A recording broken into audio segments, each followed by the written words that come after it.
અને મહત્વના સમાચાર મહાગઠબંધને જેણે મુખ્યમંત્રી પદનો ચહેરો જાહેર કર્યો તે અત્યારે પાછળ ચાલી રહ્યા છે। તેજસ્વી યાદવ અત્યારે પાછળ ચાલતા નજરે પડી રહ્યા છે।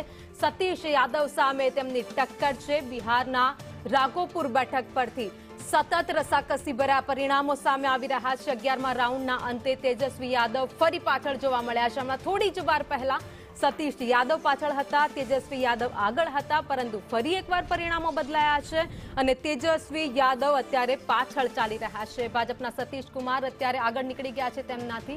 તો બંને વચ્ચે બહુ જ પાતળી રસાકસી છે, સડસાઈ છે અને બંને ઉપર નીચે થઈ રહ્યા છે। ક્યારેક તેજસ્વી યાદવ આગળ તો ક્યારેક સતીશ યાદવ આગળ। અત્યારે હાલના જે પરિણામો આવ્યા છે તેમાં જોવા મળી રહ્યું છે કે તેજસ્વી યાદવ અત્યારે ફરી એકવાર પાછળ જોવા મળી રહ્યા છે।